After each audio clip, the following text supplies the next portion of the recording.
Le premier livre de Samuel, chapitre 3. Le jeune Samuel était au service de l'Éternel devant Élie. La parole de l'Éternel était rare en ce temps-là, les visions n'étaient pas fréquentes.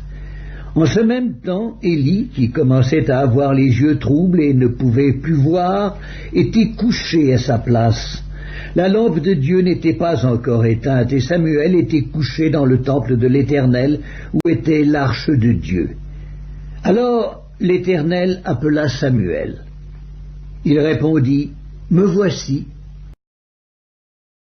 Et il courut vers Élie et dit, « Me voici, car tu m'as appelé. » Élie répondit, « Je n'ai point appelé, retourne te coucher. » Et il alla se coucher.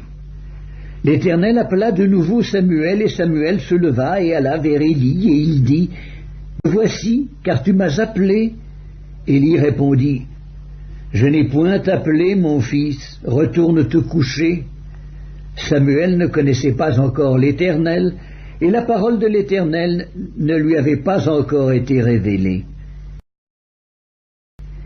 L'Éternel appela de nouveau Samuel pour la troisième fois, et Samuel se leva, alla vers Élie et dit, « Me voici, car tu m'as appelé. » Élie comprit que c'était l'Éternel qui appelait l'enfant, et il dit à Samuel, « Va, couche-toi, et si l'on t'appelle, tu diras, « Parle, Éternel, car ton serviteur écoute. » Et Samuel alla se coucher à sa place. L'Éternel vint et se présenta, et il appela comme les autres fois, « Samuel, Samuel !» Et Samuel répondit, « Parle, car ton serviteur écoute. »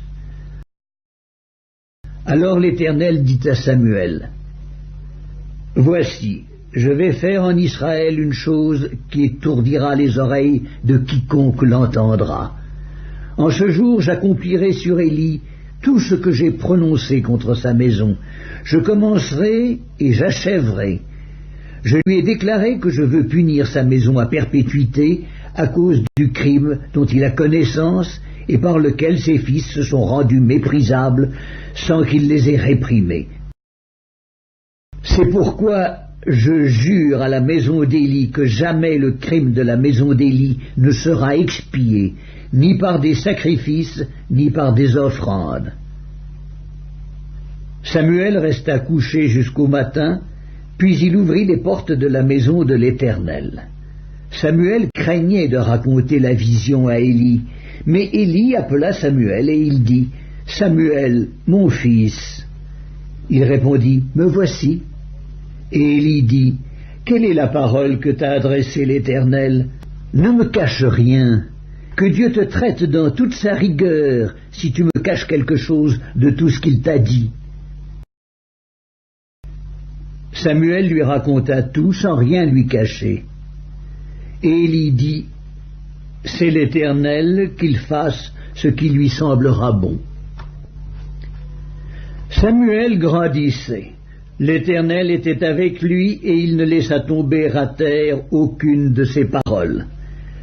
Tout Israël, depuis Dan jusqu'à Beer-Shéba, reconnut que Samuel était établi prophète de l'Éternel. L'Éternel continuait à apparaître dans Silo, car l'Éternel se révélait à Samuel dans Silo par la parole de l'Éternel.